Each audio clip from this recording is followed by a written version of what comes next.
Welcome. My name is Shahin Merakian. I'm president of the Armenian National Committee of Canada, and you'll be seeing me a few times because I'm going to be up and down introducing each panel and introducing our keynote speakers. I would now like to move on to our opening remarks. I'm going to introduce Mr. Paul Grod, National President of the Ukrainian-Canadian Congress.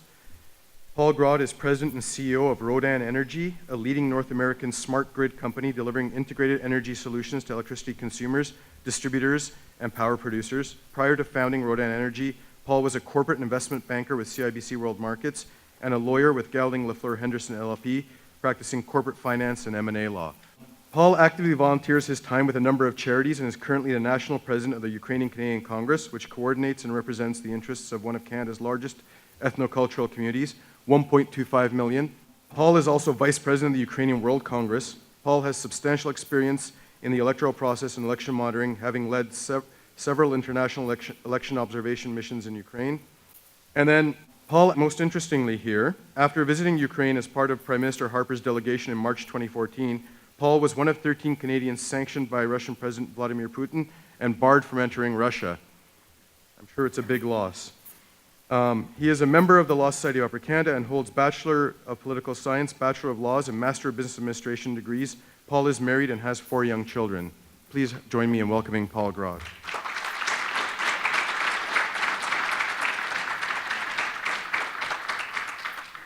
Thank you, Shaheen, for that very warm introduction. Good morning, ladies and gentlemen. It's a real privilege to be here and providing opening remarks at this, I think, very important conference.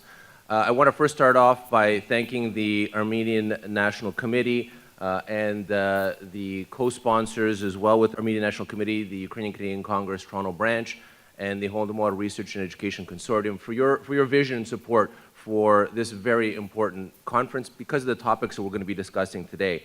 I think we often as Canadians take what we have here in terms of our respect for diversity, our respect for our cultures, and for our common histories, and for our common sufferings. We take that for granted here. It's really because we live in one of the best countries in the world. And I think we actually have an obligation to bring that message internationally and help educate other countries and how to be as tolerant as we've become here and respectful of each other as we've become here in Canada. I'm also want to thank our guests who are here online from Montreal and Vancouver, especially Vancouver, because it's about 7:45 right now, Vancouver time, so thank you for joining us. We've got a great set of speakers, and the participants here are top-notch, and I expect we'll have some very exciting discussion over the course of the day today. This conference on the occasion of Canada's 150th anniversary is really an opportunity for us to celebrate our shared experiences and our contributions to Canadian values of diversity, tolerance, and multiculturalism.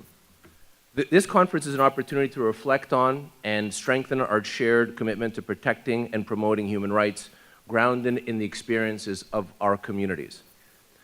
We are members of vibrant, active communities, but how often do we take the time to reflect on the common experiences and learn from one another? And this is really a great opportunity to do that. And also, I want to once again recognize and thank the Armenian National Committee for their openness.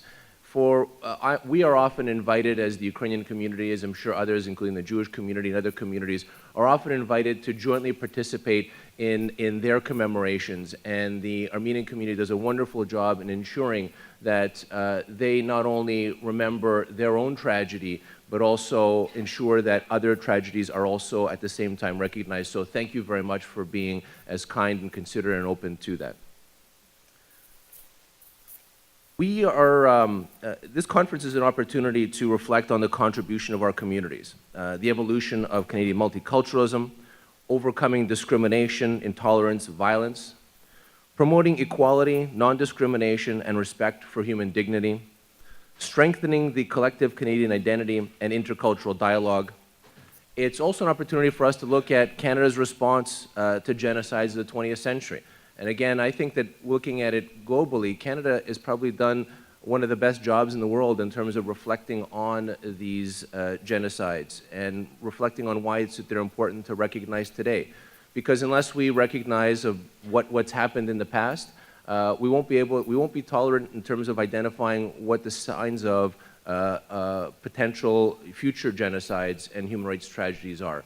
And that's really important for us, not only to understand among each other, but educate all Canadians and make them feel that they are not to be innocent bystanders, but also they have a responsibility to ensure that they are active participants, to ensure that these kinds of activities are in fact stopped, eradicated. Canada has also had a significant role as an international human rights leader, and we'll see a lot of that throughout the course of the day today. I'm sure there'll be some very exciting discussion about the future and direction of the Canadian Museum for Human Rights, which is really one of the pinnacles of our ability to dialogue and discuss human rights both in Canada and around the world. We, at this conference, we have three panels. Canada's response to genocide, the evolution of Canadian multiculturalism, and Canada's role as an international human rights leader. We often may take for granted the mutual respect for and among Canada's ethnic and cultural groups, but we should remember that it was not always the case. The concept of multiculturalism came out of debates around bilingualism and biculturalism in the 1960s. Ukrainian Canadian groups were particularly vocal in expressing concerns that the cultural contributions of all ethnic groups be heard. It was Senator Paul Yuzik who, referring to Canada as a multicultural nation in his speech in the Senate in 1964, launched a national debate. Today, he's acknowledged as one of the fathers of Canada's multiculturalism. And in October 8, 1971, Prime Minister Pierre Elliott Trudeau announced in the House of Commons that the policies of bilingualism and multiculturalism would be implemented in Canada. The next day, he reiterated the government's support for, I quote, cultivation and use of many languages at the 10th Congress of the Ukrainian Canadian Committee, today the Congress, in Winnipeg, Manitoba. We will also today reflect on what our communities can contribute to the understanding of the history, motives, aftermath, and international responses to genocides of the 20th century. Our panelists will discuss Canada's response to genocide and atrocities and the lessons to be learned and applied today. I would note that the Government of Canada, in May of 2008, declared the Holodomor an act of genocide and established a National Holodomor Memorial Day, the fourth Saturday of November. Similar legislation has been passed by the provinces of Saskatchewan, Manitoba, Alberta, and Ontario, and Quebec. And we're actually working on British Columbia. In fact, I met with the Premier a few weeks ago, and he committed to not a question of if, a question of when the Holodomor will become legislated in British Columbia. I look forward today to a discussion of how Canada can enhance its role as a leader in international human rights. Our communities all share legacies of suffering that no doubt inform our commitment to human rights and the rule of law. Our perspectives are shaped not only by our experience with genocide outside Canada, but also, unfortunately, with prejudices and discrimination in Canada. Thousands of people of Ukrainian and Eastern European descent were interned in labor camps across Canada in 1914 to 1920, noting that it was actually also 1 year after the end of the war, these internment camps still existed. These people were interned not for something they had done, but simply where they had come from. The Ukrainian Canadian Congress, together with our member organizations, the Ukrainian Canadian Foundation of Taras Shevchenko, and the Ukrainian Canadian Civil Liberties Association, represented and sought redress for this tragedy to bring healing to the Ukrainian and Canadian community. Discussions such as those we're having today are part of the healing process for our communities. Recently, the Government of Canada adopted the Magnitsky Act, an important tool to promote and protect human rights around the world. This legislation is an important signal that Canada will not tolerate or accept the violations of human rights abroad. Today, as Russia wages war of aggression against Ukraine, Ukraine's Crimea and parts of eastern Donbass are under Russian occupation. Civilians there are subject to brutal and repressive occupation regime that systematically violates human rights. The Magnitsky Act gives Canada the tools to impose sanctions against Russian officials and organizations responsible for these egregious violations. The Ukrainian-Canadian Congress has been advocating to the Government of Canada to swiftly impose these measures. Friends, I call upon all of us to support that call, to join us here and call on the Canadian government to impose sanctions on those that commit human rights violations anywhere in the world. In conclusion, I want to thank the organizers for today's important conference, and I welcome the many distinguished guests here today. I look forward to a fruitful and productive discussion. Thank you.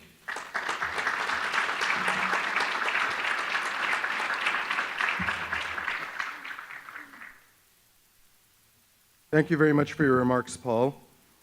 Before we move on to our next speaker, I would just like to mention a couple of things. One, in your program, you will see a number of messages that we have received, including from the Prime Minister of Canada, from the Minister of Canadian Heritage, and from the Leader of the Official Opposition.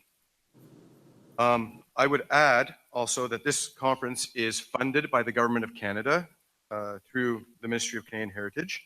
Thank you very much.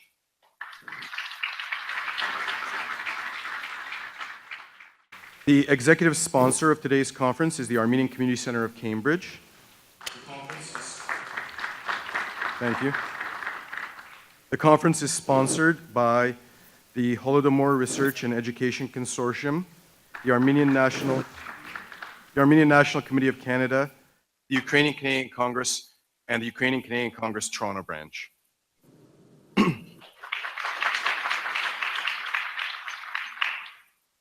The Congress is also endorsed by the Raoul Wallenberg Center for Human Rights, the Canadian Hellenic Congress, the Rwandan Humura Association, and the Center for Israel and Jewish Affairs. Thank you for all of our sponsors and endorsers. I would also like to mention that we have some guests with us today. We have Mr. David Warner, a close friend of all of our communities, and also a former Speaker of the Ontario Legislature and an important advocate for human rights in Canada.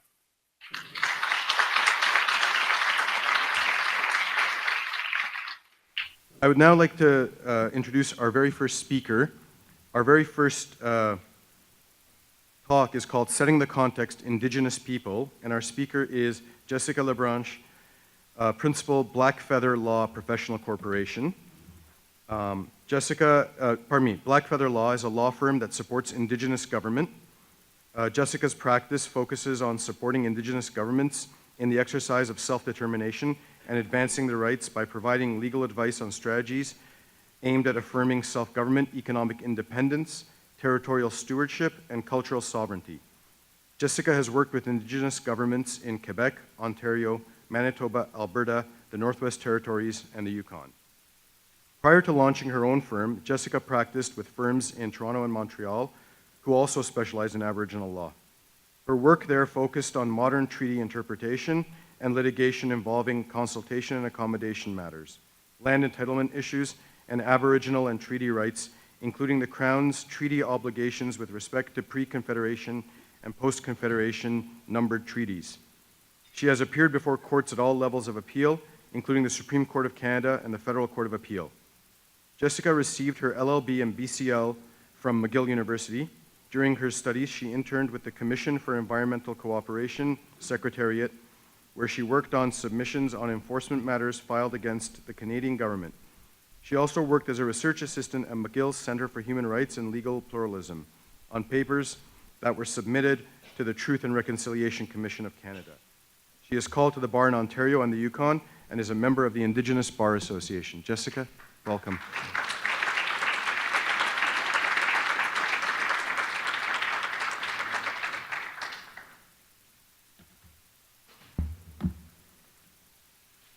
Well, thank you for that introduction. Je vous remercie de m'avoir accueilli ici ce matin. Indigenous Apengishmaka de Kwe. Indigenous Jessica Lebranche. Indonjaba Gichigame, Indonjaba Mishpakotan First Nation. Aji Jekdodem. So I'm a member of the Crane clan and a citizen of the Mishpekautan First Nation, born and raised in my ancestral territory, which is northwestern Ontario, northwest of Lake Superior. But I also honor my non-Indigenous ancestry as a descendant of European settlers. So I would like to open by acknowledging this gathering is taking place on the ancestral territory of the Huron-Wendat Nation, of the Haudenosaunee, and more recently, the Mississauga Nation, who are recognized as the custodians of these lands and waters. Now, this territory, this particular location, is covered by several treaties. And the location of this community center in North York is lands that were allegedly purchased by the Crown from the Mississauga Nation under a treaty known as the Gunshot Treaty of 1787. Now, that treaty, as you can imagine, there were a lot of complexities around it. And it became the subject of two separate subsequent treaties that the Crown tried to affirm its title over this area. Now, those treaties are the Toronto Purchase and the Williams Treaties. And the boundaries of those two treaties converge here, at this location, actually. The 1805 Toronto Purchase was an attempt to set out boundaries of the earlier Gunshot Treaty, which began here and goes westward to Etobicoke Creek. And those are the traditional territories of the Mississauga of New Credit First Nation.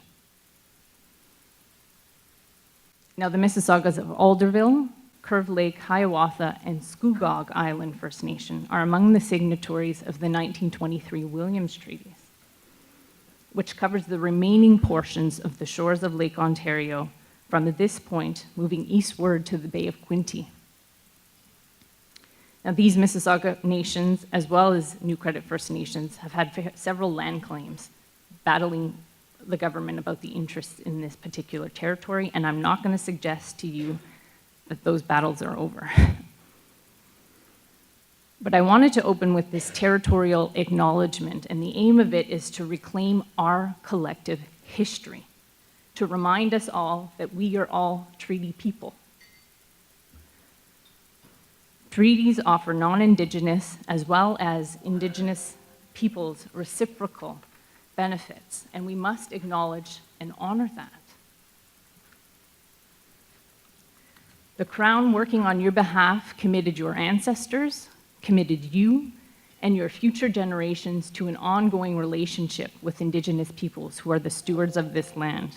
And my computer is dinging at me for some reason.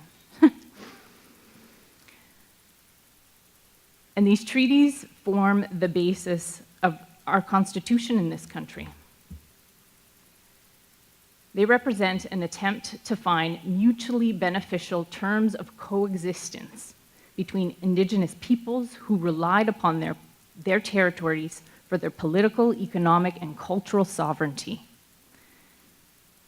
and the new immigrants who are expected to come and move here and settle here. Now, the foundation of our mutual terms of coexistence involves sharing lands and resources. But these treaties are not comprehensive. They require ongoing nurturing to respond to the modern needs and demands of Indigenous and non-Indigenous peoples as we move forward on the path of coexistence in this country. Now, for those of you who are joining us from Montreal and Vancouver, you are gathered on lands that remain untreated for. And so long as your governments or our governments continue to drag their feet in coming to treat with Indigenous peoples in your area, it continues to ignore their constitutional, legal, and moral obligations to treat with Indigenous governments. So I think we can all agree that 150 years ago, Canada embarked on a project of confederation. The BNA Act, 1867. That's what we're celebrating, 150 years. But confederation will not be complete until Indigenous peoples are full partners in confederation.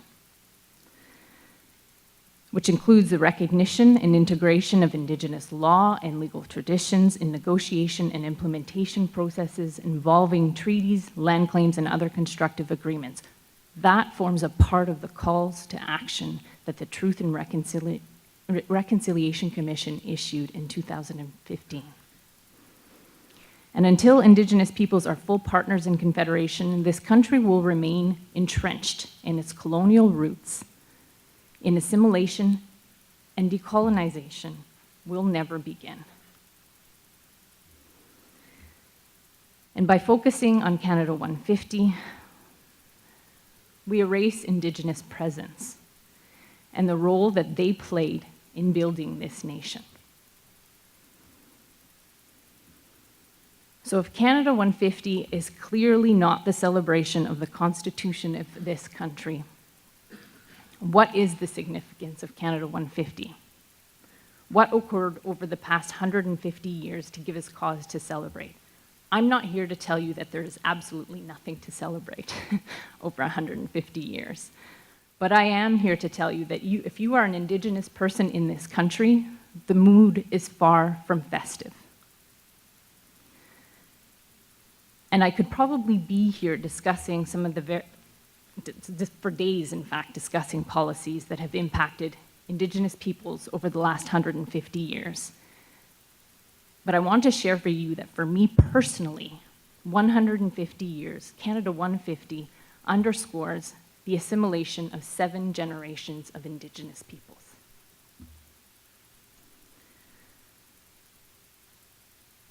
I do want to talk about, though, some of these domestic policies of assimilation and genocide to offer you a lens through which you can critically examine Canada's response to genocide elsewhere in this world.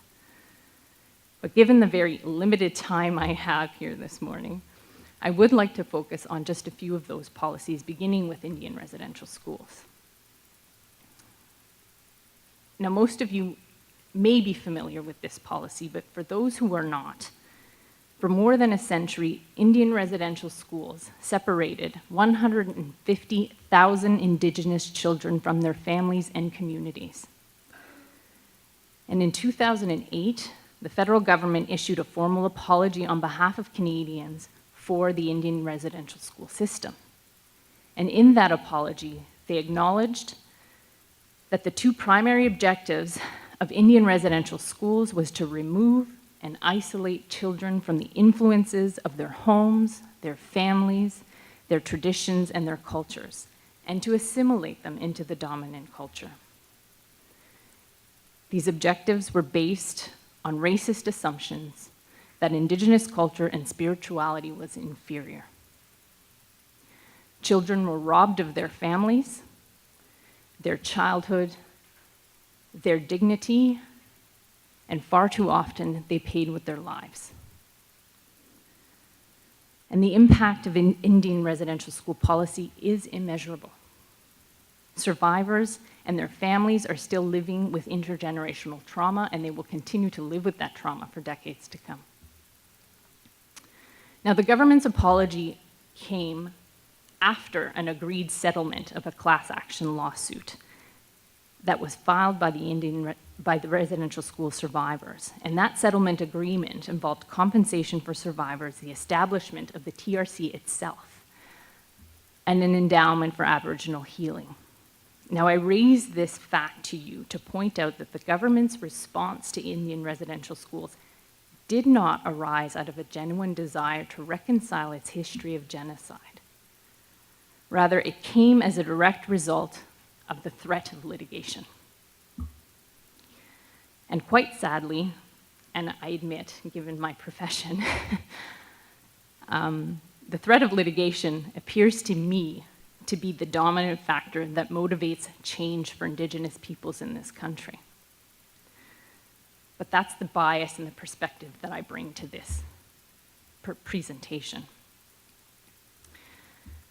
Now, another more recent example of where the government was being forced to right its wrongs as a result of its genocidal policies comes after an 8-year court battle in Ontario over the removal, again, of Indigenous children, this time through the child welfare system.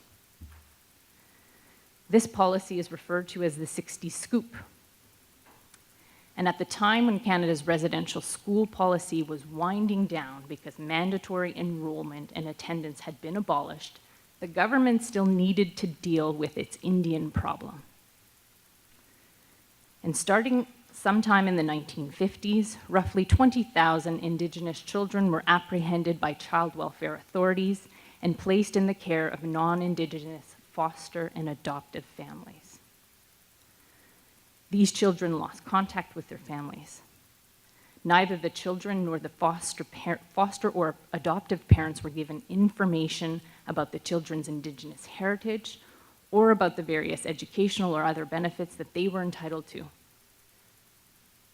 The removed children just vanished from their communities. And they suffered a devastating loss of cultural identity as a result. It led to a number of issues, including psychiatric disorders, substance abuse, violence, numerous suicides. The list goes on. And some researchers have argued that the 60 Scoop was even more harmful than residential schools. Now, these lawsuits are simply the tip of the iceberg. In the coming years, the survivors of forced sterilization programs and the survivors of biomedical experiments that occurred in federally run hospitals will no doubt also be seeking relief from this government. When we're confronted with this horrific past, Canadians sometimes look to these events and think to themselves, but we've learned from our mistakes.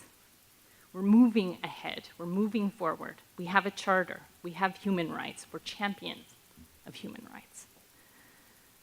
But we as Canadians cannot claim that our government is a champion of human rights while it continues to operate under policies that perpetuate the unjust treatment of Indigenous communities. Now, a current example of federal government's ongoing discrimination policy includes the chronic underfunding of education, healthcare, child welfare, and the basic needs of First Nations, such as clean water on reserves. In January of 2016, so almost 2 years ago now, the Canadian Human Rights Tribunal issued a decision which found that the federal government's underfunding of First Nations child welfare and its failure to ensure the equitable access to public services constituted a clear breach of Canada's Human Rights Act. That was 2 years ago. And unfortunately, the tribunal has since that time issued several non-compliance orders against the federal government, who continues to maintain funding levels that are insufficient to address impacts of long-standing federal inequalities or inequities. Now, the real impacts of continued underfunding, which places limited accessibility of family support services, has contributed to a dramatic overrepresentation of First Nation children in child welfare care. It's estimated that today 165,000 First Nation children are affected by Canada's approach to child welfare. To me, we have another generation of First Nations children who are going to continue to suffer the consequences. And I can't help but ask myself, when will this stop? Now, I could have focused this presentation this morning on a number of Canadian policies that target or disproportionately impact Indigenous peoples in this country. Policies like the Indian Act status provisions that continue to disenfranchise Indigenous peoples from their communities. Or we could have even discussed the number of economic development projects that are occurring here in this country that are having a disproportionate effect on Indigenous communities and certainly on their environment and on their health. But I chose today to focus on Indigenous children. And the reason, of course, is because we can all agree that they're the most vulnerable population. and they need our voice. We need to speak up and stand up for them. And I hope that part of this discussion today will focus on what can we do collectively as a community to make sure that these atrocities that occurred historically don't continue. Those patterns don't continue to repeat themselves in the future, because that's the path we are headed on right now.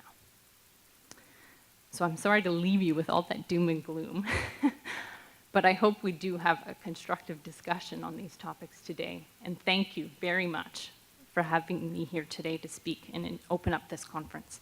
Miigwech.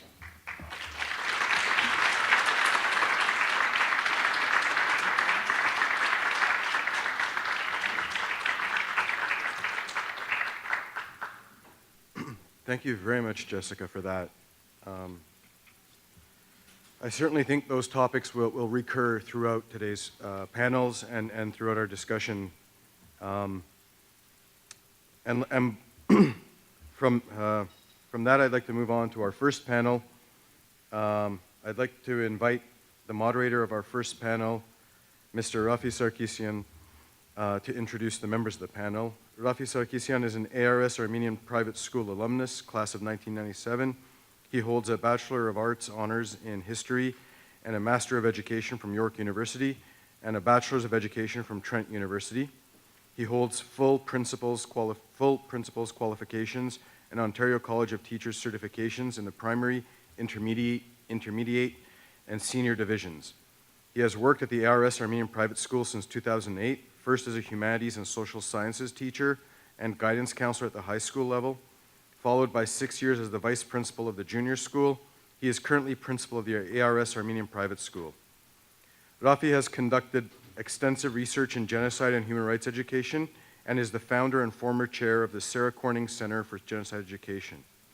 He serves as a board member of the Armenian Legal Center for Justice and Human Rights and is an occasional professor in the Department of General Education and Liberal Studies at Centennial College. He has over 15 years of experience in leadership positions in the Canadian Armenian community. Rafi has co-authored a collection of poems titled The Reflecting Crane and has contributed a chapter titled The Benefits and Challenges of Genocide Education, a case study of the Armenian genocide and understanding atrocities, remembering, representing, and teaching genocide, published by the University of Calgary Press. Rafi, welcome. Oh, sorry, 1 second before I move on to welcoming Rafi. I would like to say that the way in which we're going to do questions is that Sevag Belyan, if you could stand up, will be going from table to table, and he can give you a paper and a pen for a question when you think of one. Just put up your hand or get his attention somehow. He'll be wandering around. Rafi, please.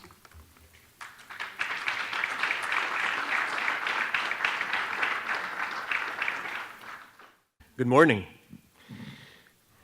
Okay, so the topic of the first panel discussion is Canada's response to genocide. Canada's response to genocide.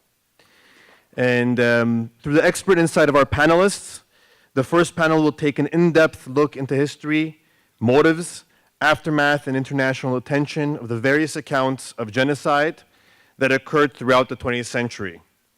The panelists will also discuss Canada's response to these atrocities and the lessons we can learn moving forward, so that never again can truly mean never again. I have the honor to introduce to you our three panelists. First is Professor Isabelle Kapierlan-Churchill. Professor Isabelle Kapierlan-Churchill is an educator.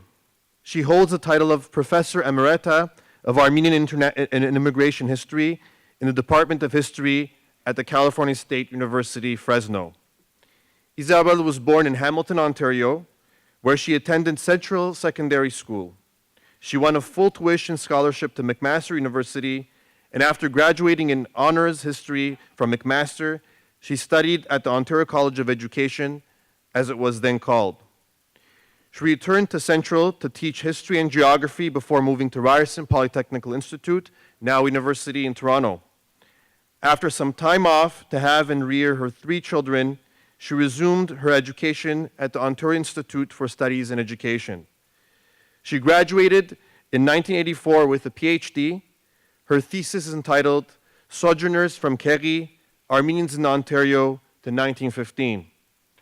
After teaching at the University of Toronto, she took a position at California State University, Fresno in 1996 in the Department of History. She was named Professor of Armenian and Immigration History and held that post until 2006, when she retired and was named Professor Emerita. While at Fresno State, she designed and taught 3 specialized and original courses: the Armenian Genocide in Comparative Context, Armenians in North America, and the History of Childhood and the Family. Professor Kaprielian has presented papers in Canada, the United States, Europe, and Armenia at scholarly conferences and at community gatherings. She's published numerous articles in refereed scholarly journals and has published several books, including The Pulse of the World, Refugees in Our Schools, published in 1994 with Stacy Churchill. Her definitive history, Like Our Mountains, A History of Armenians in Canada, was published by McGill Queen's University Press in 2005. It won the Clio Prize awarded by the Canadian Historical Association as the best book on Ontario history in 2006.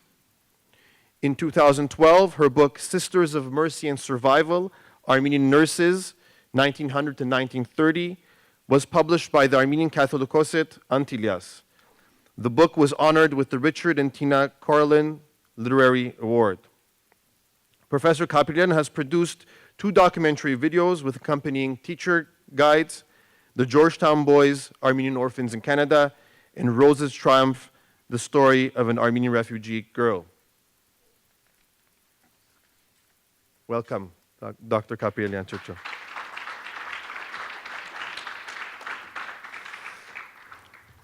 Our second panelist is Professor Frank Sisson. Was born on 27 February 1946 in Passaic, New Jersey. A historian, he graduated from the University of London in 1969 and Harvard University with a PhD in 1976. He taught at Harvard University between 1976 to 1985 and was an associate director of the Harvard Ukrainian Research Institute from 1985 to 1988. In 1989, he was appointed the first director of the Peter Jazyk Center for Ukrainian Historical Research at the Canadian Institute of Ukrainian Studies at the University of Alberta, and has served as editor-in-chief of its Hrushevsky Translation Project, which is preparing and publishing an English-language translation of Mikhailo Hrushevsky's 10-volume Istoria Ukraini Rusi. He served as an acting director of the CIUS in 1991 to 1993, and currently serves as the head of the Toronto office of the CIUS. He's also actively engaged with the development of the Ukrainian Studies program at the Harriman Institute of Columbia University in New York, as well as Ukrainian Free University in Munich. A specialist on 17th century Ukraine, Sisson has published Between Poland and the Ukraine, The Dilemma of Adam Kissel, 1600 to 1653 in 1985, and Mikhailo Hrushevsky, Historian and National Awakener in 2001, and numerous articles about Bohdan Khmelnytsky and the Khmelnytsky Uprising, early modern Ukrainian historiography, Ukrainian religious history, and the Holodomor. A fresh shrift in his honor, titled Tentorium Honorarum, was published in 2010. Welcome, Professor.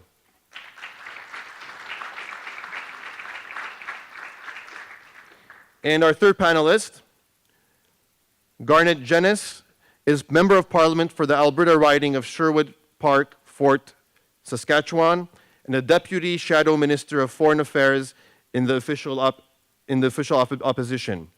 He previously served as a Deputy Critic of Human Rights and Religious Freedom. Since his election in 2015, Garnet has developed a reputation as one of the most outspoken members of Parliament. According to rankings developed by Maclean's, he spoke over 100,000 words in the chamber in his first year alone, which is more than all 3 major party leaders combined. Speaking on foreign affairs in university classrooms in India, at rallies on Parliament Hill, and everywhere in between, Garnet has proven he is just as vocal outside the chamber as inside. Garnett grew up in Strathcona County and got involved in his community at a young age. He volunteered regularly with various organizations, including a local care center, and began writing a column for the Sherwood Park News at 15 years old. During his time, he also developed an interest in human rights issues around the world, influenced by his maternal grandmother, a Holocaust survivor. As a deputy shadow minister of Foreign Affairs, he has drawn attention to international human rights violations and called for a return to Canada's historic principle-based foreign policy. After studying public affairs and policy management at Carleton University in Ottawa, Garnett earned a master's degree in public policy and philosophy at the UK's prestigious London School of Economics. Before entering politics himself, he worked as a staffer in the Prime Minister's office, a writer and editor at a small online news company, a debate coach at an inner-city school in London, and most recently as the vice president of a public opinion research company. Welcome, Member of Parliament Janice.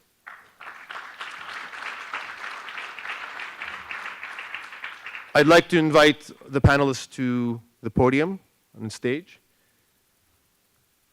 So our first question I'll be asking the panelists, and we'll begin with Dr. Kapelian-Churchill for the responses, and then then Professor Sisson, and then our Member of Parliament Janice. The first question is, during the Holocaust and Holodomor, there were already large Jewish and Ukrainian communities in Canada. In contrast, during the Armenian genocide, the Armenian community in Canada was relatively small. How did the existence of these communities in Canada affect the Canadian response to these genocides?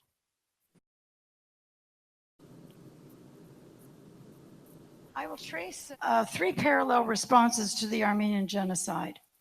Bearing in mind, it went from 1915 to 1923.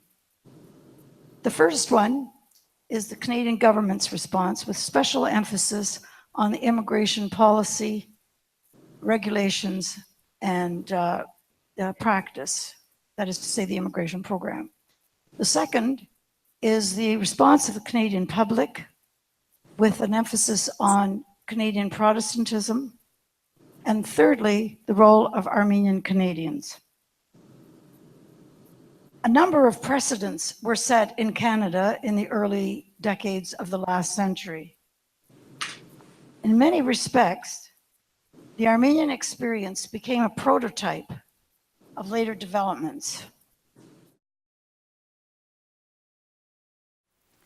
Before 1914, the Armenian community in Canada was very small, perhaps 1,600 people. Most of them were men without women, like my father, who had come to Canada to work a few years, save their money, and return to the village with their hard-earned dollars. These men worked in the heavy industries in St. Catharines, Brantford, and Hamilton, mostly as unskilled labor. By the early 1920s, their world had descended into hell. 1.5 million Armenians had been lost, and the survivors, about 500,000, were strewn across the region, hovering between life and death. Most of them were women and children. Meanwhile, the Canadian settlers were trying desperately to find their surviving relatives, to bring them to Canada. From 1919 to 1930, 1,250 Armenians arrived in Canada. Well, you may ask, why such a small number, considering the dire conditions of these people? The answer lies with the Immigration Department. At the time, Canada had 3 principal categories of immigrants based on a hierarchy of race. The preferred class, the superior race, were from the British Isles, northwestern Europe, and the United States. The non-preferred were from the rest of Europe, and on the bottom rung were the undesirables, Asians, Africans. Well before 1914, Armenians had been classified by the Immigration Department as Asians, and as such, they were subject to the strict regulations governing Asian immigration. That included the continuous journey ruling, passport ruling, the money qualification. They added geography and inassimilability as well. Now, this was a flimsy racism because by race, Armenians are Caucasian, by language, Indo-European, and by religion, Christian. Nevertheless, immigration officials treated Armenians as Asians and used every excuse to exclude them. In fact, immigration officials bragged that by applying the regulations strictly, they were able to limit the entry of Armenians to, quote, a few wives and children of the residents.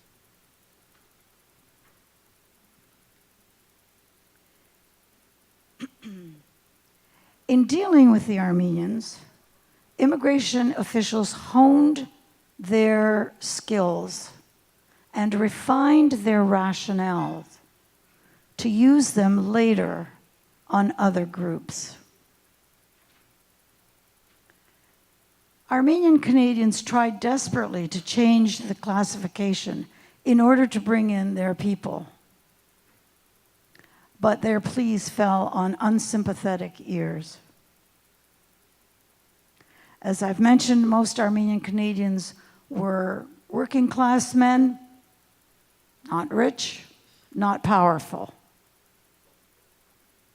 They were inexperienced in Canadian ways and lacked the confidence of language skills that was necessary to negotiate with the federal government. And they didn't create a strong organization to negotiate with the federal people, to bring in their relatives, and to help in the resettlement of Armenians. This came much later with the Canadian Armenian Congress in the 1950s and 60s.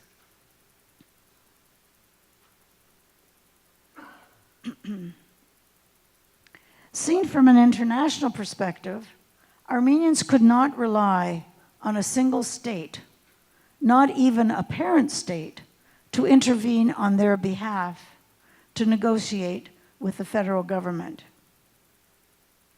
Armenian Canadians, few in numbers, possessed no negotiating strengths in their relations with federal authorities.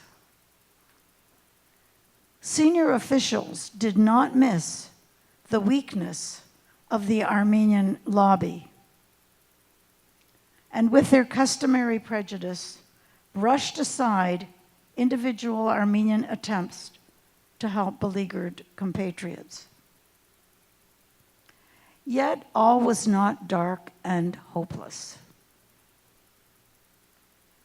A disconnect seemed to exist between the federal government and the Canadian public, at least among church-going Protestants.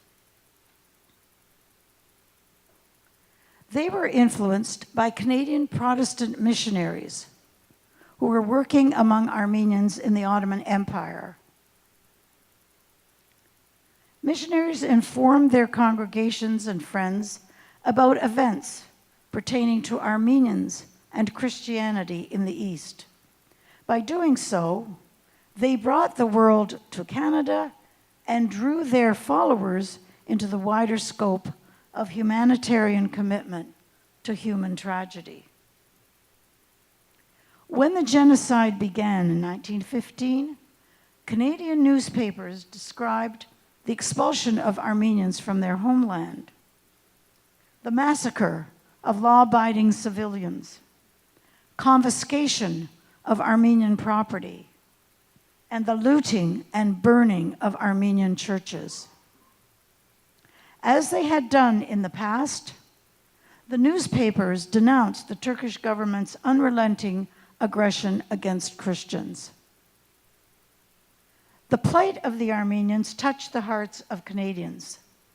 They held relief drives and Armenian tag days to help their beleaguered co-religionists. In 1920, the Toronto Globe launched a campaign called the Call from Armenia in order to raise money for the Armenian cause. Church congregations held special Armenian days, special sermons to raise money for the Armenian people. School children saved their pennies to send to the poor little Armenian boys and girls. The Globe campaign raised the staggering sum of almost $300,000. We're talking 1920. Almost, I would say, millions today. The money was sent abroad, where Canadian missionaries and relief workers, secular relief workers, spent the money in helping the survivors in camps and orphanages. Like the Globe campaign, these efforts set a precedent, enlarging the sphere of Canadian humanitarian assistance beyond the mother country and Western Europe to embrace the broader world. In the diplomatic field, Canadians petitioned Parliament to stand up for an independent Armenia, which Parliament did. In the post-war period, then, a modern humanitarian consciousness was emerging in Canada. Armenia and the Armenians provided the nucleus around which crystallized the concept of a more equitable and humane world order. And I think the takeaway for this is to see the contrast between the government's narrow racism, exclusionism, and prejudice, and the changing vision among the Canadian public about social justice and humanitarianism.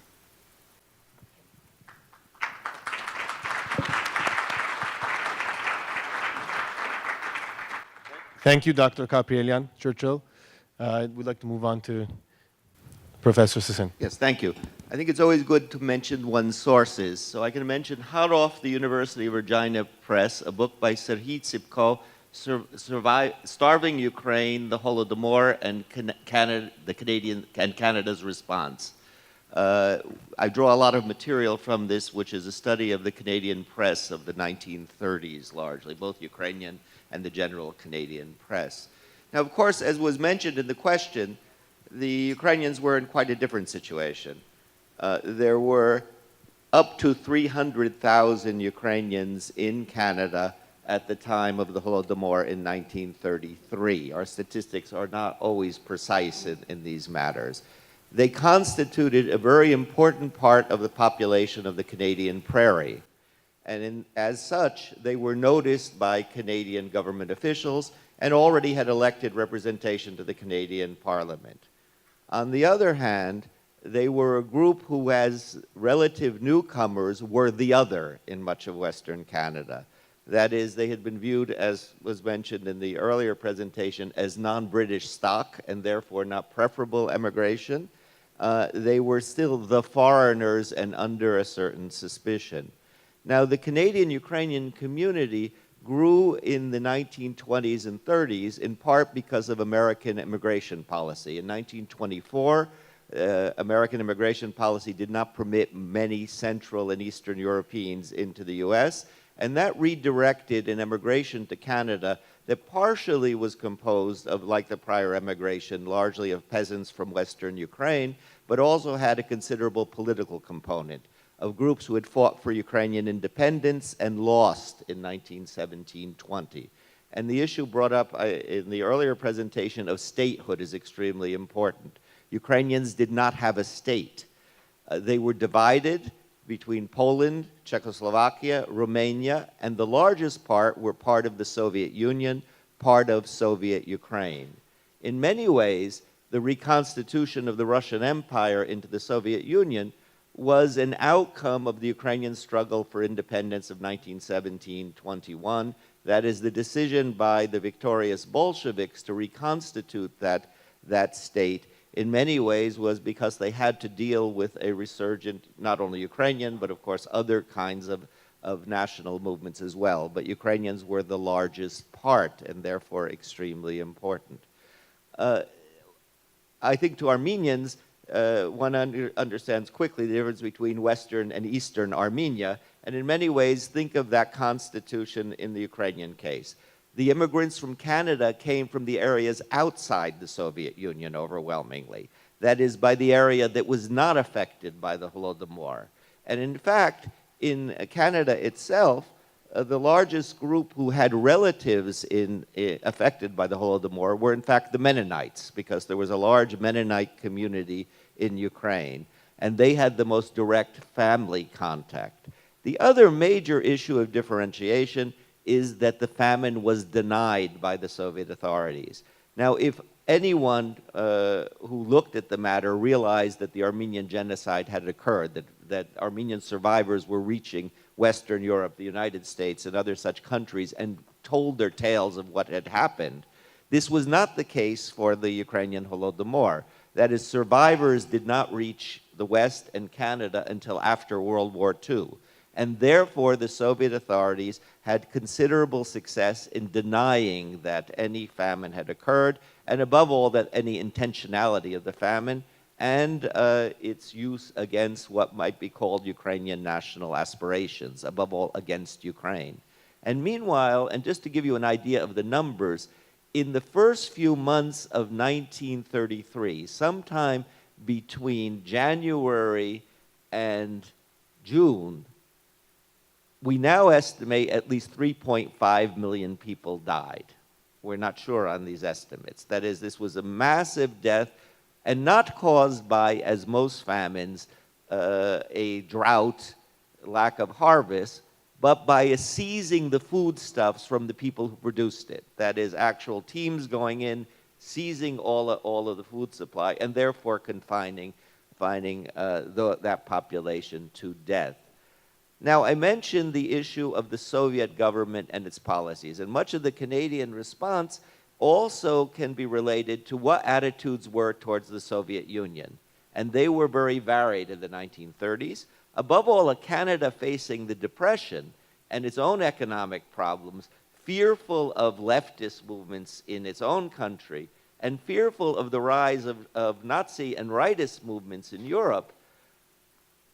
That situation meant that in many ways, attitudes toward the Soviet Union are formed by where you stood on those policies. Even in the Ukrainian community, there was, we estimate, up to 10% of the population that was pro-Soviet, above all because in the 1920s, as in Armenia, there was a policy of indigenization, of permitting the flourishing of native culture, which was reversed by Stalin in 1930. And then is followed by the famine. That is this move against Ukraine. But the Canadian press tended to divide on these issues by where it stood in stance to the conservative government of Bennett and where it stood on issues such as the Soviet experiment, which in the 30s was viewed by, as we know, by many influential people in Britain and the United States. We only think of people like the Webbs or George Bernard Shaw, quite positively. This was the solution to economic problems. And therefore, like the greatest liar of journalism, Walter Duranty in the New York Times, who won the Pulitzer Prize, but cynically knowing that millions of people were dying in Ukraine and in other areas of the Soviet Union, denied this. In many ways, you had groups who wanted to believe falsehood. So one had the possibility of considerable information. Indeed, the divide in Toronto was between the Toronto Star, which tended to be in those days to be pro-Soviet, and therefore published Pierre van Passen's quite positive views of the Soviet Union, denial of the famine, and the Toronto Examiner, who published the works of a remarkable journalist, a Jewish girl born in Poland who grew up in Toronto named Ria Kleiman, who in 1932, as just the famine is beginning, traveled through the Soviet Union all the way from Moscow to Tbilisi, by the way, through Ukraine, and reported on the famine. So one who read the Toronto Examiner could know fairly well what it was happening in Ukraine. If one read the Toronto Star and believed it, one denied it, and that was much the divide. Now then, when we come to the issue of Canadian government response and community response, first it took some time for the Ukrainian community to really understand what was going on. And the general public who knew Ukraine was the breadbasket of Europe did not want to believe that in such a rich country one could have this kind of famine. And therefore, some of the first responses, in fact, come from the Mennonites, who are receiving letters from their families that there's death, and they're trying to get aid through. And they are able to introduce in Saskatchewan into the legislature a discussion of what is going on in Ukraine. That is later joined by the Ukrainian community. There are rallies held throughout the prairie at this time. But here, geographic location is important. If in the United States, Ukrainians tended to live in major cities, in New York, in Chicago, and their rallies would get massive press, a group that is dispersed largely in small towns across the prairie doesn't get that resonance, or doesn't get that voice in Ottawa as well. The additional factor which complicates the issue for Ukraine is Canada in the 1930s had a surplus of grain. It's hard to think at a time that people in Canada were also facing privation, not the starvation that goes on here, and was interested in grain exports. Even had hopes that the Soviet Union would import grain. And one of the reasons people denied the famine was they said in the early 1921-23, the Soviet Union asked for help. They wanted the grain. And now they're saying they don't need the help. So therefore, we do not need this. I think what we have found out through more intensive study now of what went on in Canada during this period in time, we can also see how easily it is to forget major tragedies. That is, the assumption by many people in the Ukrainian community was the Soviets had succeeded in keeping information out of the public attention to the West. The more we study it, the more we find that information was available, but so was disinformation. And as we are now living through a period where we see the success of disinformation coming from the Kremlin and its relative success in the country to the south at the moment, we can really see that in a period in time when the world was facing depression, rise of rightist movements in Europe, threats on all sides, how much easier it was in the more limited information age they had to keep that story out. But the story was known. It also, in many ways, shaped the Ukrainian community. The Ukrainian left, which had been pro-Soviet largely because until Stalin assumes his total control, at least there was a kind of Ukraine, the Soviet Ukraine there. And I think many Armenians who thought of Hayastan and Soviet Armenia as their country can appreciate groups that want to see the positives and not the negatives. By the 1930s, anyone who looked at it could no longer see that. So the Canadian pro-Soviet Ukrainian left is much weakened, although it continues to take part in the denial and in many ways is discredited from it. As far as the general society went, there was, I think, even by 1934 and the information that came out, still a very divided picture by where one stood in Canadian political life as to whether the outer society would take part. And then there was the other issue. One could not send help. Indeed, the farmers of Saskatchewan were offering to send their grain harvest to Ukraine if the government would help. But the answer was always, the Soviet authorities say there's no problem. There's no need for this help. And then finally, the issue of denial. Had World War II not occurred, had the refugees not appeared after World War II, there would have been no survivors in the outer world virtually who would have given testimony. And the survivor testimony that comes to Canada in the 1950s begins the great change in attitudes towards the Ukrainian Holodomor.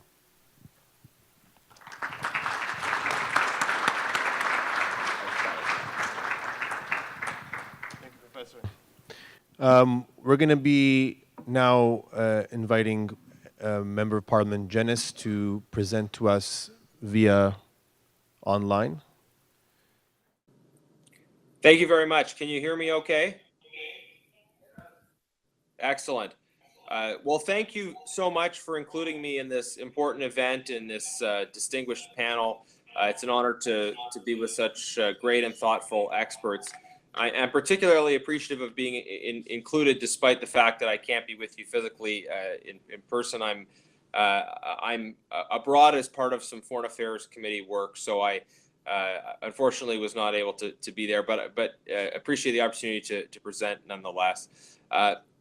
Much of the important ground in response to this question about the role of the diaspora communities in response to genocide has been covered. I want to make a few additional points kind of around what has already been said and talk a little bit about maybe some contemporary lessons that we can draw from some of this. Before addressing the question directly, though, I want to just make one comment about Canada's response to genocide in general. And that is that I believe we should face up to the fact that despite 100 years of digging into these issues and talking about them, we've really failed to substantially advance in the areas of prevention, obstruction, and deterrence of genocide. We have developed legal doctrines around identifying genocides.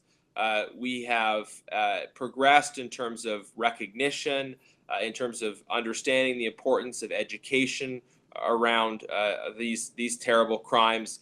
And hopefully, I think it's fair to say that we do better at the willingness to accept refugees who are victims of these kinds of crimes.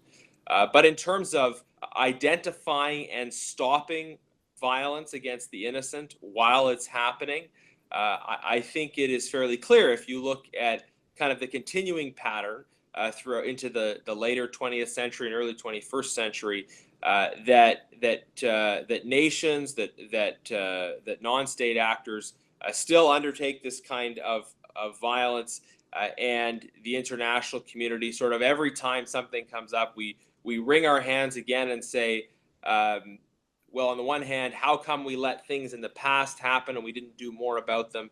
But then in the present, we still have yet to develop kind of the effective political technology for responding. So that's just some context for looking at this discussion of Canada's response to genocide, and I think it's something that all of us should put our heads into. How can we develop the international political tools to effectively do prevention and obstruction of genocide while it is happening? Now, looking back at some of the history in terms of the role of diaspora communities, of course, to start with the Holodomor, we see the significant role played by the Ukrainian community advocating very strongly here in Canada around the issues. This morning, I was reading a report from a commission reporting to the U.S. Congress following up years later on the Holodomor, and actually they specifically cited the role of the Canadian Ukrainian community in lobbying the American administration. And I wanted to read you one quote from a letter to Roosevelt, and you might not see me for a second on the video because I'm going to read the quote on the same device here. But this is from a letter that was sent to President Roosevelt. It says, crop failure is not the reason for the famine, but the brutal policy of the Moscow rulers who pitilessly take everything from the farmers already proletarianized, especially in Ukraine where the peasants are opposed to the foreign Russian rule. Are they being deprived of literally everything, being left without even the smallest ration for daily meals under the excuse that they are hiding food? With such tactics, even a bumper crop of huge yield could not save these people from starvation. Having in mind the tragic plight of their compatriots and realizing their moral duty in the matter, the Ukrainian National Council in Canada turns to you as a leader of a great civilized nation with an urgent request to take the necessary steps to arrange for an immediate neutral investigation of the famine situation in Ukraine with a view to organize international relief action for the stricken population. So this was sent to President Roosevelt in 1933. Now, a couple points coming from that.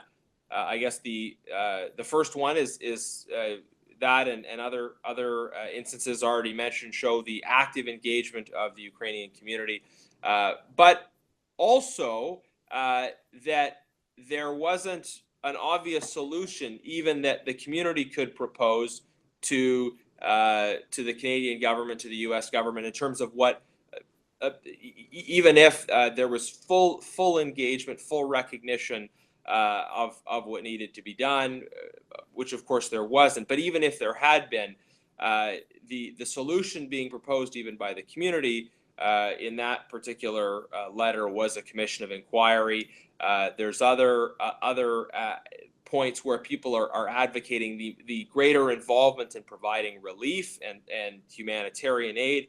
But of course, that can't really happen in a context where the famine is not the result of a shortage of food, it's the result of an intentional government policy. So, so engagement by the diaspora, yes, but the absence of sort of clear solutions, clear actions that the West could take to address the issue was part of the problem. Now, if I can make a slightly different point in the context of the Holocaust, we know that, of course, the Jewish community in Canada and elsewhere were raising concerns around the escalating persecution of Jews in Germany, which eventually culminated in genocide. But we also know that anti-Semitism that existed in the West, including in Canada, limited the response, limited the willingness to take refugees. So that's an important point to make when it comes to the experience of diaspora communities, because yes, diaspora communities can be engaged in raising these issues and hopefully in drawing their neighbors and friends into having an empathetic attitude towards others who are suffering around the world. But on the other hand, anti-Semitic or other bigoted attitudes towards minority communities in Canada, elsewhere, can limit the level of empathy that people feel and can limit the response to genocides that happen elsewhere. I think one can probably draw a parallel between that and the current response to the Rohingya genocide happening right now in Burma. Rohingya are a Muslim minority in Burma. And on the one hand, I think the Muslim community has effectively been able to help galvanize greater awareness and discussion within Canadian society on this issue. But on the other hand, sometimes we see how bigoted attitudes which do exist towards Muslims in certain quarters limit people's degree of empathy, or maybe lead them to make certain assumptions about what's going on that are counterfactual. So these are some of the dynamics we see around communities, diaspora communities being engaged, their ability to be engaged. That engagement is important, but they can be limited if there's not obvious solutions to propose. And obviously, as I mentioned, there's the issue of bigotry towards those communities, which can be a limiting factor for our response as well. Thank you.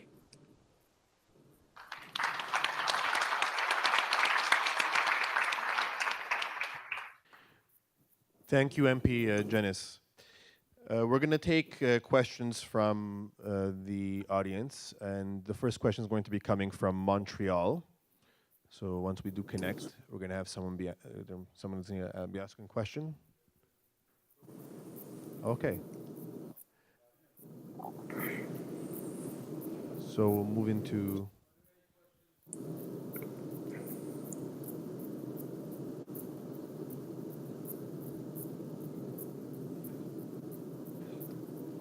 Sure. Okay, so if there are any questions from Toronto or Montreal, please do submit your questions in writing, and we'll address those questions for the first question or first topic after the second one. Okay. So the second question for the panel or topic of discussion: each of these three genocides occurred in a different context of Canadian foreign policy. In 1915, during the Armenian genocide, Canada was at war with the perpetrating Ottoman government, as it was with the Nazi government during the Holocaust.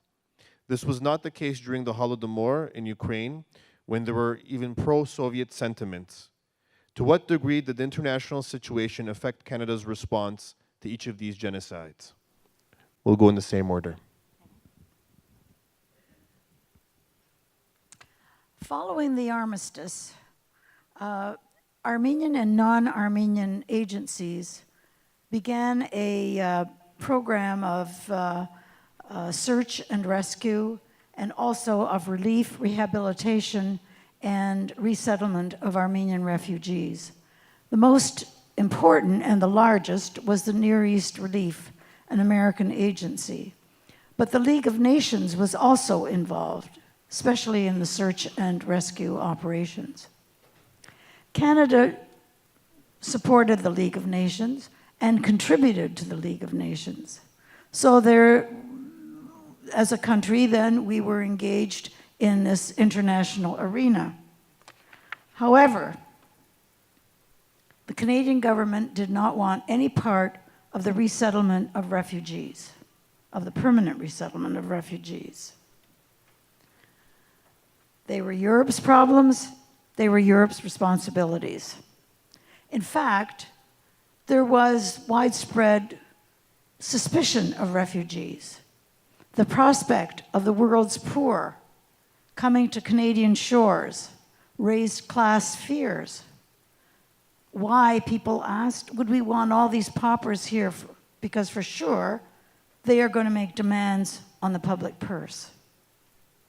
At the same time, the prospect of aliens, the prospect of political radicals, as was mentioned, this was the time of the Red Scare. Coming to Canada raised fears of race suicide and contamination. During this period, no Canadian regulations facilitated the entry of refugees as refugees. No immigration standard existed to deal with compelling humanitarian need. No shared responsibility was accepted to help the downtrodden. In fact, the Canadian government did not support the principle of an individual's right to seek safety and security. All that comes after World War II.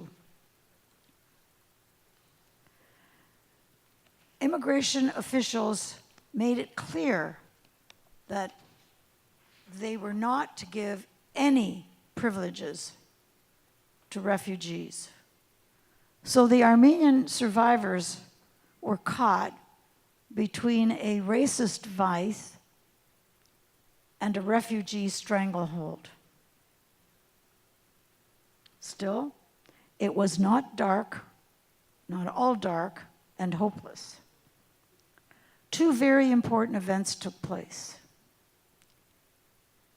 The first had to do with Canada's, or the Canadian public's, response to the suffering of Armenian children. In 1922, the condition, status, the role of Armenian children in orphanages in Turkey became very dangerous. They were under attack, and also there was constant child theft, child abduction.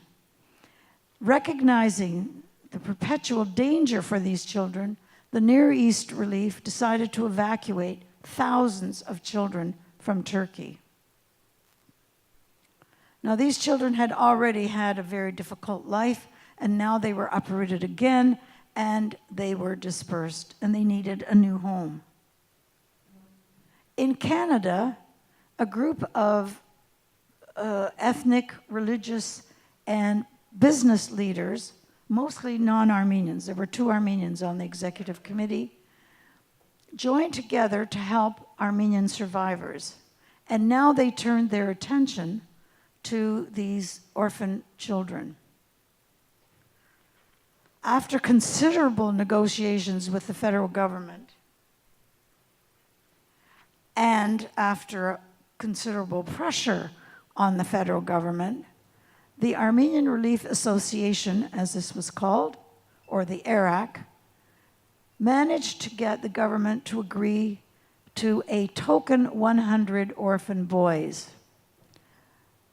The government waived all the Asiatic restrictions except health. Altogether, the association brought in 109 boys and a couple of dozen Armenian girls as domestics in Toronto. The association purchased a farm orphanage near Georgetown, Ontario, where the boys were educated, trained in agriculture, and sent out as farm workers. Funds for this challenging and innovative project came from the Canadian public. In 1923, $50,000 was raised. In 1924, $52,000 to pay for their transport, to purchase the farm, and to pay for their initial care. By this venture, the association broke new ground.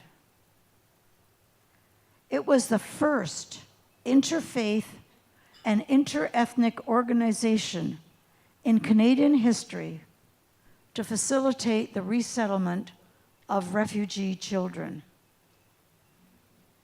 So that was a very important precedent that was set.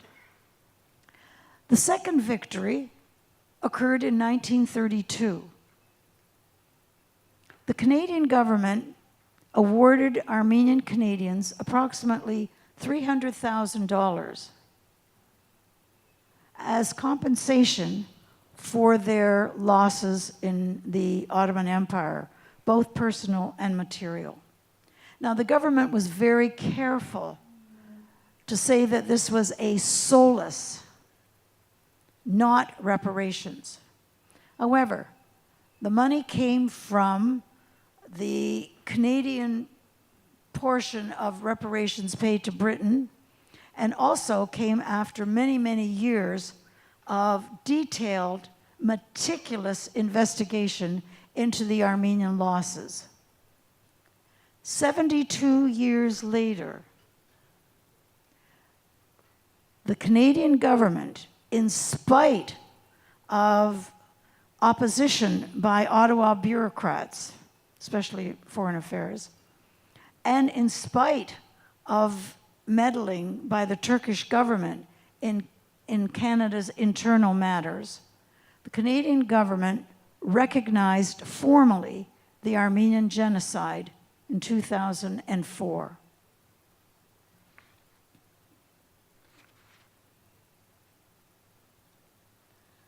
So, almost 100 years ago, the Armenian genocide gripped the minds and hearts of Canadians. There are various initiatives on behalf of Armenian survivors laid the foundations, the beginnings of Canadian humanitarianism as we know it today. The Globe Campaign, the contribution of our relief workers abroad, efforts in support of an independent Armenia, the granting of the solace, and the work of the Armenian Relief Association in bringing young refugees to Canada all reflected an evolution of values. Think of the contrast between the Globe Campaign in 1920, where the money was raised to send abroad, and the Armenian Relief Association campaign only 3 years later, where they raised money to bring the children to Canada, to be our potential neighbors, our potential classmates, our potential spouses. This represented a sea change in outlook. It was the beginning of a new way of thinking about our responsibility in international humanitarian aid and international intervention. Bear in mind that Canada's broader involvement in the international arena started back in the 1920s with the Armenians during Canada's own march to nationhood. On the home front, the Armenian Relief Association was the very first NGO in Canada to aid the settlement of non-Anglo-Saxon child refugees. Its structure, goals, and activities not only established a precedent for future NGOs in Canada, but also set a high standard of humanitarian commitment. Their mandate was passed on to the United Church of Canada, which took on the association's work in monitoring the Armenian boys on Ontario farms. Today, the United Church and other religious and secular groups continue to advocate and work on behalf of refugees. Now, what of the Armenian Canadians? Those who were here were grateful, deeply grateful. But an undercurrent of frustration and sadness permeated the communities, because families that had almost all been destroyed by the genocide were further fragmented by the Canadian immigration program. The newcomers and old-timers rebuilt their lives, built stable and robust communities.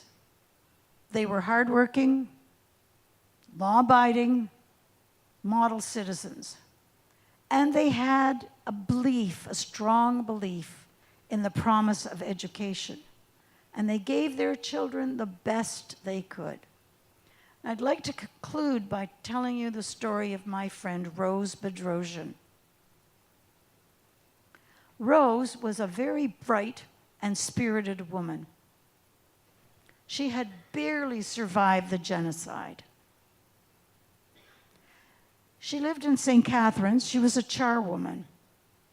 And one day she told one of her employers that her son was a freshman at McMaster University.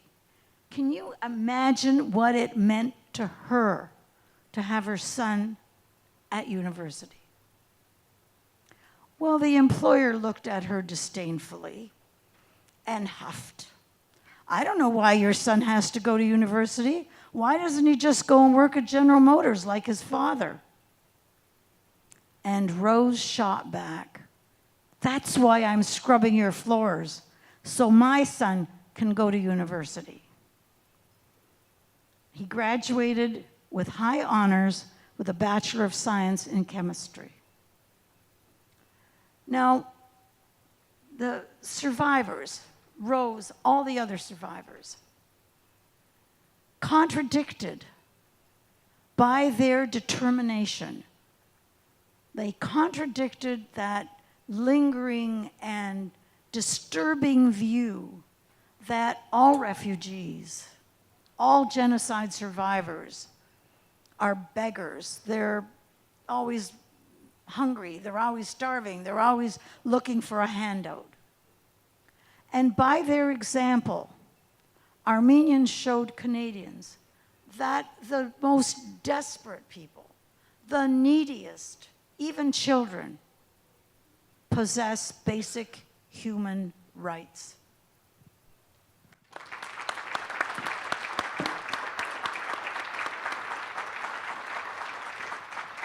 Thank you, Professor. I think I'd first start with mentioning that the letter written by the Ukrainian Canadians was to Roosevelt to Washington.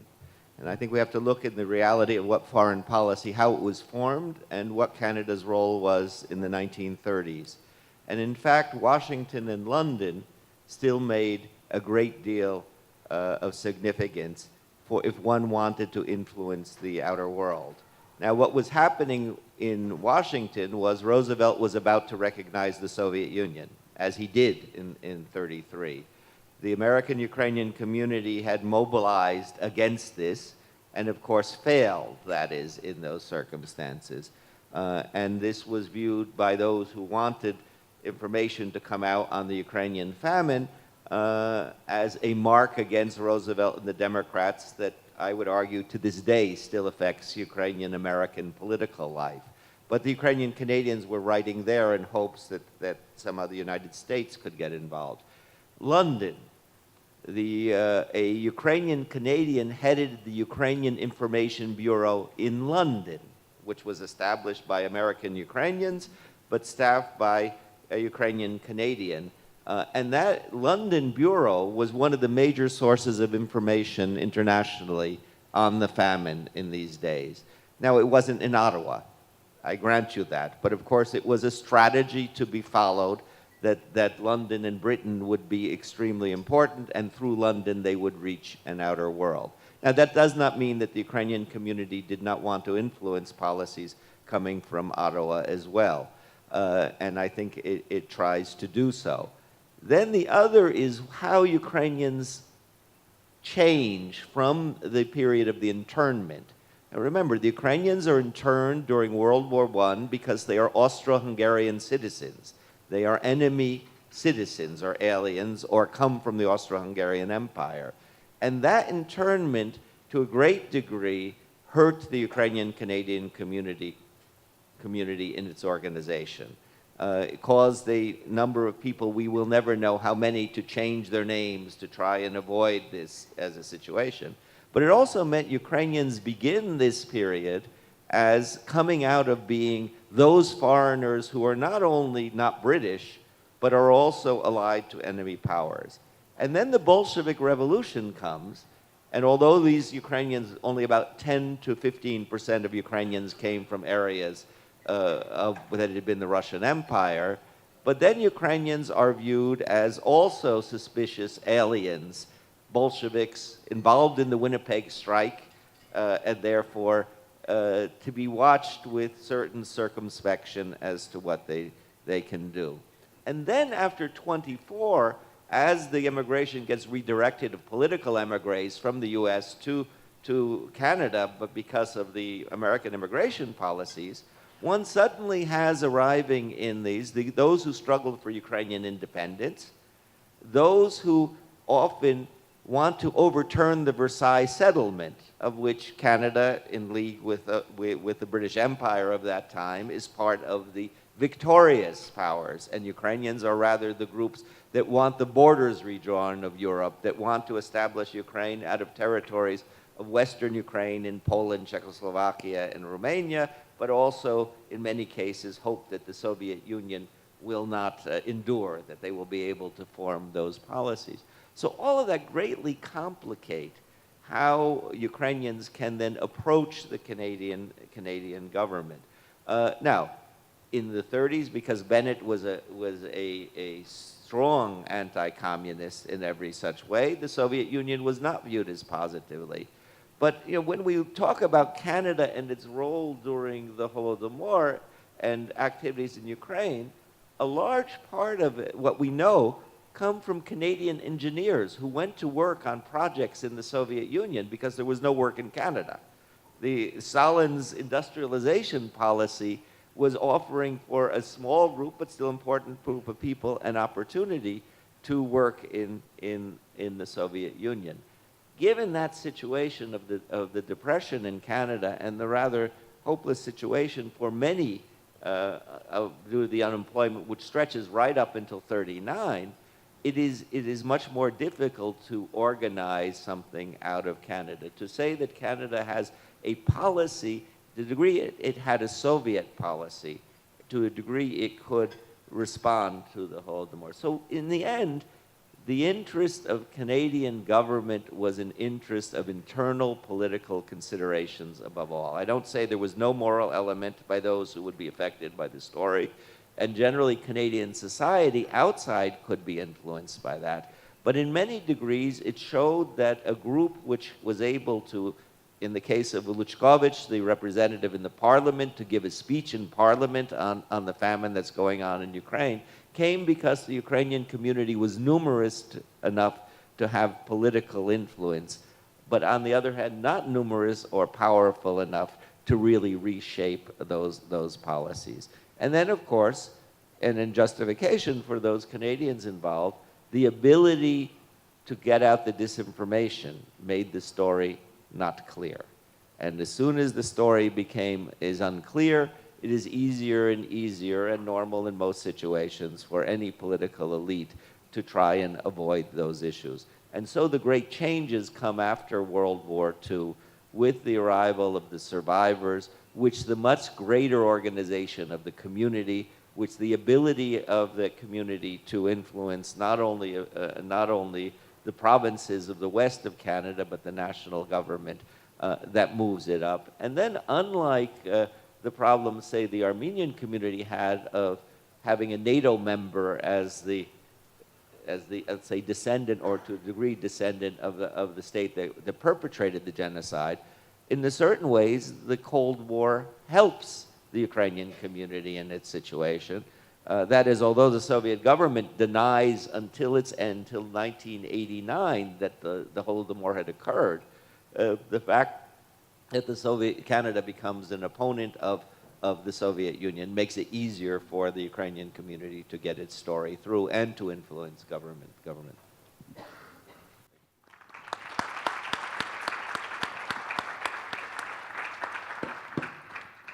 Thank you, Professor. So we'll invite MP Jenis to respond to the question. Thank you. So I'll make a few somewhat disparate points with respect to the relationship between the overall international situation and the response to these genocides.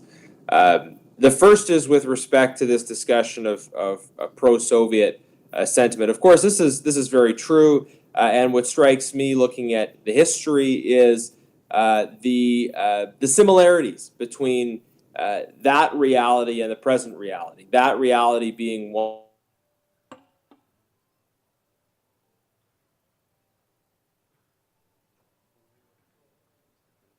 to push disinformation, especially through sympathizers with the regime. I referred earlier to the contemporary Rohingya genocide. You have information coming out, and you have clear efforts by elements of the Burmese state to push misinformation, and you have people in the West who grab onto and sympathize with that information. The same is obviously very much true with aspects of contemporary events in Ukraine and involving, again, the Russian government. So that is, of course, very much the case. On the other hand, I just think it's important to note that there were many people who perceived very early on the risks, the evil that would be associated with a communist state, and indeed Western powers tried to prevent the rise of the Soviet state. Canadian soldiers fought and died to try and prevent that from happening in the context of the Russian Civil War, of course, much before the 1930s period that we are talking about. But it is noteworthy that noteworthy to me in any event that there was a materialist, anti-humanist philosophy very much embedded in Marxism. That there were people who perceived, including in Canada, who perceived the harm of that and to some extent tried to address it. The question speaks of, on the one hand, some degree of Western sympathy for the Soviet system, and on the other hand, cases in the Armenian genocide and the Holocaust where we were at war with the perpetrating power. One can draw that contrast, but we shouldn't forget that there did exist a great deal of sympathy for fascism outside of Germany prior to the Second World War, and at a time when really the foundation was being laid in terms of the advancement of Nazi racial theories and the demonization of the Jews. The foundation was being laid for genocide. Even while this was going on, there continued to be sympathy for fascism, for Nazism within various countries outside of Germany, and that did impact the response. It impacted, for example, the willingness of the Canadian government to accept Jewish refugees during that period. We're all familiar with the case of the St. Louis. So that's something that we should note. And I do think this is a case where a more proper understanding of the evil of fascism would likely have reduced public support for appeasement, led to a earlier confrontation with Nazi Germany, and perhaps substantially limited the negative impacts that were to come. I think in both of these cases, with communism and with fascism, we see the importance of understanding the ideological roots of human rights abuses. Oftentimes, I think maybe it's easier when we talk about contemporary human rights abuses to speak of those abuses on their own rather than deconstructing the philosophy from which those abuses emanate. For example, perhaps in our discussions about human rights abuses in China, we would like to speak about those abuses in isolation from the political system that facilitates those abuses. But it is, I think, actually quite helpful to recognize the connection, the way in which the anti-human, the materialist philosophies, they do very often lead to these kinds of atrocities. One other point I wanted to make with respect to this area, that is that even while we are at war with countries who are perpetrating atrocities, such as in the First and Second World War, recognition of those atrocities and a will to stop them can impact the way in which we prosecute the war. One question, for example, about the Second World War is, could the Allies have sought to destroy some of the infrastructure, such as the train tracks that were being used in the Holocaust? Could that have been done? Would that have limited the evil to some extent? When we think about the Armenian genocide, one can delve into the debate about, for instance, the Dardanelles and Gallipoli campaign. This was Winston Churchill's idea of rather than committing all troops to the Western Front, of trying to hit the Central Powers at points where they were weak, and he championed the idea of an invasion of Turkey. Now, I'm not suggesting that this was sort of principally about stopping a potential genocide, but it's just to raise the point that the way in which war is prosecuted can be impacted by a desire to prevent atrocities. Most people say now that the Dardanelles and Gallipoli campaign was a terrible idea and a great failure. I think it was a great strategy that was poorly executed because of divisions within the British War Cabinet. That's perhaps a discussion beyond the scope of today's topic, but I think again the point is that we can't ask these questions about, even in the midst of a war, what can be done to stop your enemy's ability to inflict various crimes against innocent people within their territory. Thanks. Thank you. Okay, so I'll just read the questions out, and so whoever would like to answer can take the floor. So the first one, in Canadian reactions to genocide, what have been the roles of Ottawa bureaucratic officials as compared to those of elected officials, parliamentarians, and/or ministers? I would like to say that the bureaucrats and the elected officials, there was quite a difference in their approach to the Armenian Canadians who were trying to bring in their people. The bureaucrats were adamant, as I've tried to point out, as I've tried to stress. The political, those who were elected, were much more likely to try to help. And one of the ways that that happened is that they put pressure on the Minister of Immigration to issue special permits. And those 1,250 people that I mentioned who entered in Canada during the 1920s, many of them came in on ministerial permits, special permits. And these were almost always done through a member of parliament, or they were done through a lawyer through a member of parliament. In other words, there was a difference between the bureaucrats and the elected officials. To add that, I think that is probably a general rule. There may be exceptions to it. When we think of the refugees and displaced persons after World War II, in a similar way, political intervention was a way to bring people in and to save them. I think for Ontario it was very important that John Yaremko was the Minister of Citizenship when the Hungarian refugees came out, and would they have been taken in such large numbers that he had not had that influence? Of course, this was not a real issue during the Holodomor because there were no refugees to take in as these events.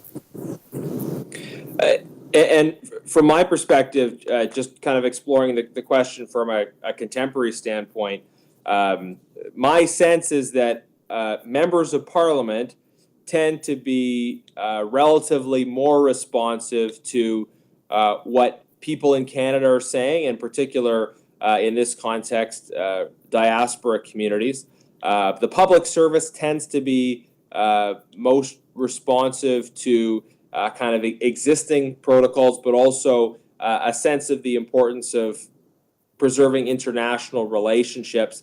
And this can be a problem in that the way foreign policy is often conceptualized is the relationship between different nation states. And there are many communities, obviously, who are not represented in fora that are fundamentally about nation states. It's the job of a minister who ultimately makes policy decisions to absorb feedback from all sides, to consider the perspectives he's hearing from the public service and from elected officials and from Canadians directly.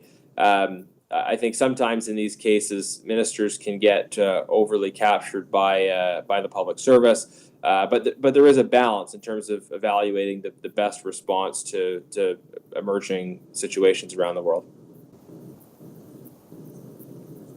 Thank you. The next question is for MP Garnett Janis, but of course the other panelists are welcome to answer as well. So based on the current legal definition of genocide, why has Canada not recognized the Assyrian genocides at the hands of ISIL? When Assyrian populations in Iraq and Syria numbered 1.5 to 2 million and down to only tens of thousands now, is this not a genocide, and what can be done to help the government realize this? I believe it is a genocide very clearly. I've asked this question perhaps a dozen times or more in the House of Commons to different government members. Certainly, I've posed it directly to the current Foreign Affairs Minister 3 times, and haven't gotten a direct response either way. Of course, we had a vote in the House of Commons about recognizing that genocide. The language of the motion referred to Yazidis and Christians. The motion was voted down. Then Foreign Affairs Minister Stéphane Dion subsequently made comments that suggested a recognition of the impact of a genocide against Yazidis, but not referring to Christians. This is a mystery to me because, as I'm sure the questioner knows, Yazidis and various Christian communities, they live together in the same communities. They're treated by Daesh or ISIL in the same fashion, and I think the international evidence is very clear of genocide. With respect to Christians, I think you hear some people who say it's different because Christians can pay the jizya, but this is something that some people say, but it's not at all true. What Daesh does in reality is a frankly, it's not even a reflection of the original historic concept of jizya, because the concept of jizya was you pay a tax and then you're able to practice your religion. Daesh simply used the reference to jizya as an excuse to undertake extortion and then deny religious freedom and kill people anyways. So very, very clear genocide. The government should recognize it. This is an issue that I and others certainly in our caucus will continue to raise, and I encourage those that are seized with this issue to speak to their members of parliament. Generally, I think people are most responsive to their own constituents contacting them more so probably than what opposition MPs say. Although we've got a role to play too.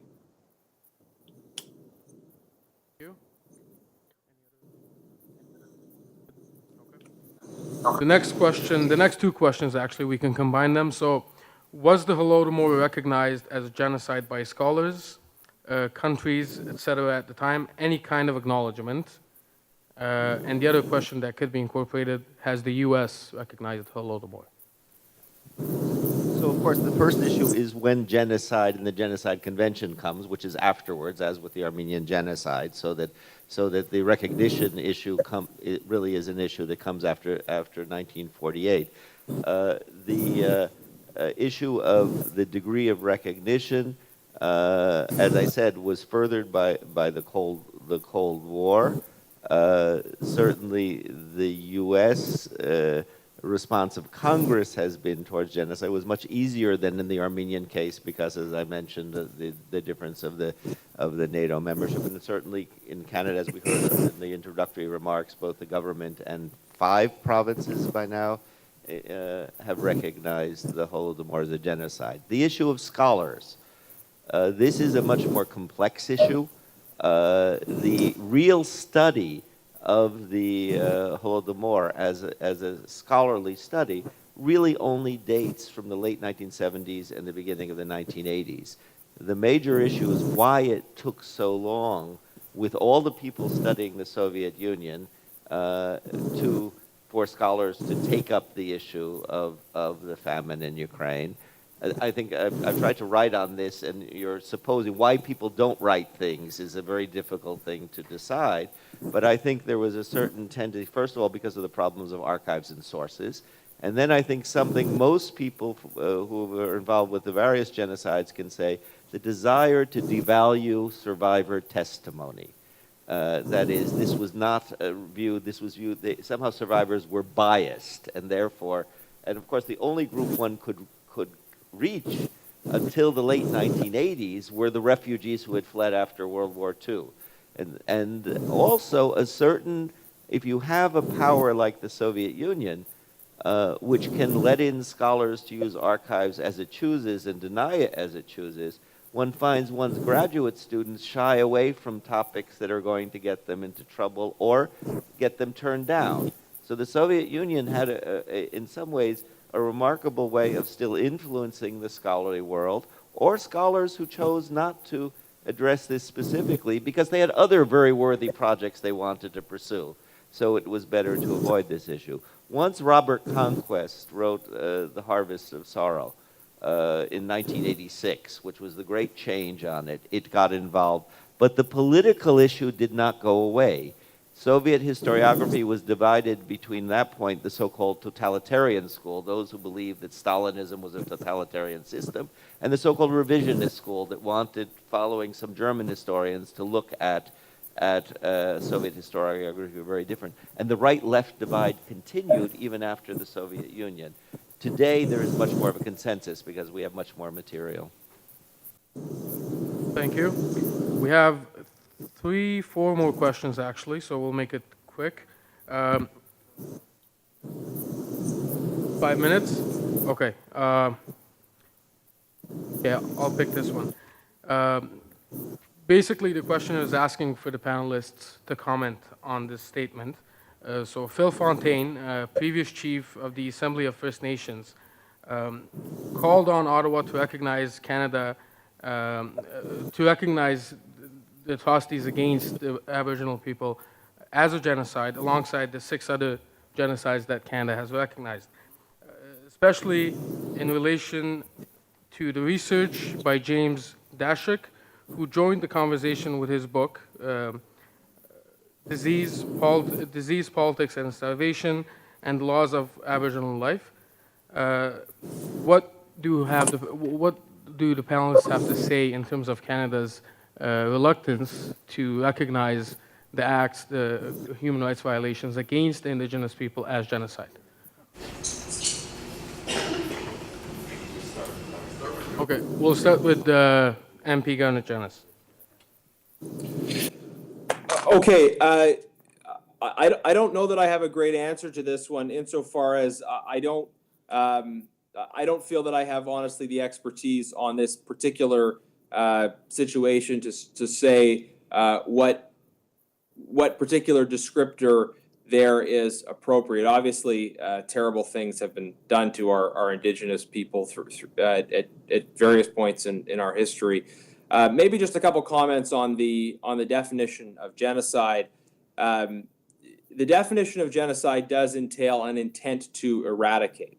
So some of the discussions we have around particular cases of recognition where terrible crimes took place, but there is a debate about was there an intention to eradicate? And in some cases, you can look at things that have happened around the world, and the term pogrom is obviously applicable in a particular case where you say yes, there was an intent to kill a lot of people, but was there an intent to eradicate? So the definition entails that particularity. And obviously recognizing past crimes in the case of actions here in Canada against Indigenous people is important. But in terms of the application of that definition, that's outside of my immediate expertise. Any other responses? I would say that obviously we are back to this legal and semantic issue, which I think hurts all of our discussions on these comparisons. That is, it's either or not in many of these discussions, and I think that's very dangerous. I mean, as I can also say, this is not something I have studied, but you see many of the characteristics of genocide, and certainly the idea to efface a group, not necessarily killing all the members of the group, can constitute, and in many definitions and visions, of genocide. And I think that Canada has to come to terms and discuss this. What I fear, though, is that if we, and this is on the conference we deal with genocide, is if we make this always an either-or proposition, we're in many ways hurting our own studies and understanding of many of these events. Thank you. We still do have some very good questions, but unfortunately, due to time constraint, we won't be able to ask them. We apologize. However, I do invite the questioners to approach the panelists during lunch, and please feel free to approach them and ask your questions. Thank you. I'd like to thank all our distinguished panelists for their participation and their insight, and thank you all for joining us for the first panel discussion.